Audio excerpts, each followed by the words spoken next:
नमस्कार। कहानियों की चादर में आपका स्वागत है। अगर आपने हमारे इस कहानी का पहला भाग अभी तक नहीं देखा है तो मैं आपसे निवेदन करूंगी कि ऊपर आ रहे आई बटन पर जाकर उसे ज़रूर देखें, क्योंकि ये कहानी का पहला हिस्सा आपको आगे की कहानी से जोड़ने में ज़रूर मदद करेगा। इस चैनल पर आपको सिर्फ और सिर्फ ओरिजिनल और हमारी खुद की बनाई हुई सबसे दिलचस्प हर प्रकार की कहानियाँ मिलेंगी। तो अगर आपको ये कहानी पसंद आए तो लाइक और सब्सक्राइब ज़रूर करें। इससे हमें बहुत मोटिवेशन मिलती है और हम आपके लिए ऐसी और भी दिलचस्प कहानियाँ ज़रूर लाते रहेंगे। पिछली बार आपने सुना एक ऐसे स्टेशन की कहानी जहाँ सफ़र शुरू तो होता है पर ख़त्म कहाँ होता है कोई नहीं जानता। पर अब कहानी वहाँ से शुरू होती है जहाँ भाई भाई को ढूंढने निकला है। रामकुमार गली में इधर उधर भटक रहा था और उसकी आंखों से आंसू बहते जा रहे थे। उसका बड़ा भाई अनिल अभी भी लापता था। पूरा घर खामोश था। कमरे में रखी चारपाई भी खाली पड़ी थी। वो बार बार उस बैग को देख रहा था जिसमें अनिल की चीजें थी। अचानक उसकी नज़र पड़ी उस टिकट पर जिस पर लिखा था भानगढ़ जंक्शन, प्लेटफॉर्म 0, अगला यात्री रामकुमार। और एक छोटा सा कोड था जैसे कोई संकेत हो। रामकुमार ने गहरी सांस ली और उसने सोचा कि अगर अनिल उस रास्ते से गया है तो शायद मैं भी वहीं जाकर उसे ढूंढ सकूं। रामकुमार अपने नज़दीकी रेलवे स्टेशन की ओर ये सोचते हुए निकला कि शायद वहां जाके उसे कोई हल मिल जाए।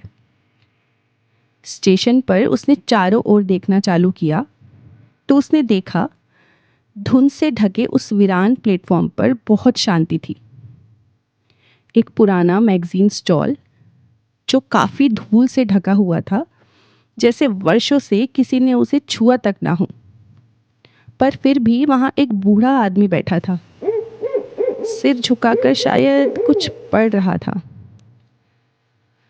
रामकुमार ने टिकट उसकी ओर बढ़ाई और कहा, बाबा ये टिकट, इसमें मेरा नाम है। कुछ समझ नहीं आ रहा है। बूढ़ा कुछ नहीं बोला, बस एक कागज़ उसकी ओर बढ़ा दिया। एक नक्शा भी उसे दे दिया, पुराने स्टेशन के नीचे की सुरंग का नक्शा। पर बूढ़ा चुप रहा, बस एक उंगली से नीचे की ओर इशारा उसने कर दिया। रामकुमार उसी सुरंग की ओर बढ़ा। टॉर्च की रोशनी में दीवारों पर छायाएं नजर आ रही थी। हर कदम के साथ आवाज गूंजती थी। कुछ देर चलने के बाद सामने पटरियां टूटी फूटी और धूल से सनी हुई और वहां एक अजीब सी ट्रेन भी खड़ी थी जहां कोई गार्ड नहीं था, कोई सवारी नहीं थी, बस एक दमकती हुई भानगढ़ जंक्शन की पट्टी थी। रामकुमार चढ़ गया। ट्रेन अपने आप सरकने लगी।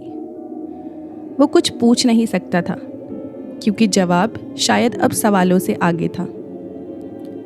कुछ मिनटों में ट्रेन रुक गई। रामकुमार उतरा। वही स्टेशन, भानगढ़ जंक्शन। वो इधर उधर देखने लगा।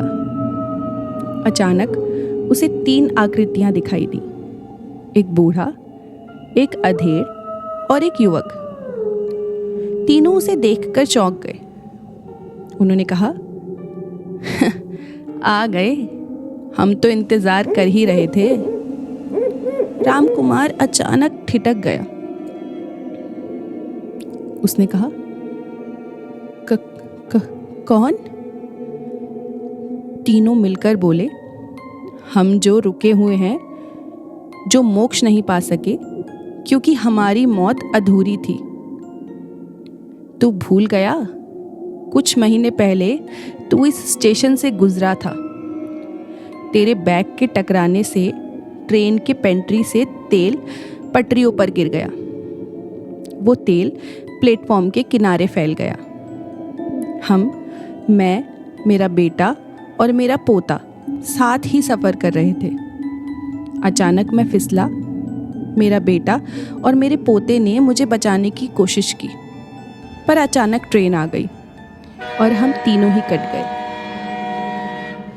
हमारे शरीर जला दिए गए, पर कुछ टुकड़े जो जल नहीं सके, वो टुकड़े हमारी आत्माओं को बांध कर रखे हुए हैं। रामकुमार स्तब्ध खड़ा था। उसने पूछा, तो अनिल कहाँ है? उन्होंने कहा, उसे अभी तक हमने मारा नहीं है। हमने उसके शरीर को कैद करके रखा है, तुम्हें यहाँ तक खींच के लाने के लिए, और हम उसे तब तक नहीं छोड़ेंगे जब तक हम खुद मुक्त नहीं होते। रामकुमार ने फैसला किया कि अब बस मुक्ति दिलानी है। वो उठा और उल्टे पैरों वापस घर की ओर भागा और जाकर गांव में किसी ओझा बाबा की तलाश करने लगा। आखिरकार एक गुफा के पास उसे एक तांत्रिक मिल गया। उसने तांत्रिक से कहा, बाबा, आत्माएं बंधी हुई हैं, कुछ टुकड़े नहीं जले हैं।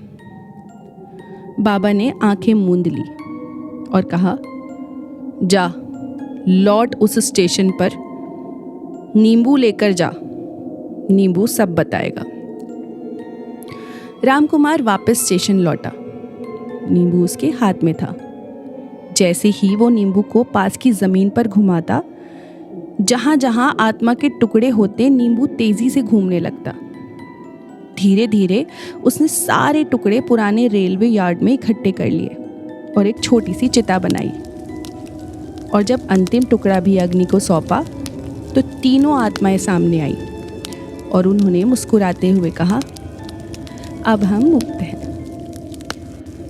तभी उसने पीछे देखा तो अनिल खड़ा था, जिंदा और मुस्कुराता हुआ। अगले दिन सुबह रामकुमार के घर पे अनिल मुस्कुराता हुआ हाथ में चाय का कप लिए खड़ा था। रामकुमार की आंखों में आंसू थे, पर इस बार राहत के थे। दोनों भाई गले मिले और यही कहानी समाप्त होती है। तो कुछ सफ़र रास्ते से नहीं, रिश्तों से पूरे होते हैं। कुछ टिकट वक्त से नहीं, कर्म से कटते हैं। और कुछ स्टेशन सिर्फ मंजिल से नहीं, मुक्ति से होते। उम्मीद करती हूँ कि आपको ये कहानी पसंद आई होगी।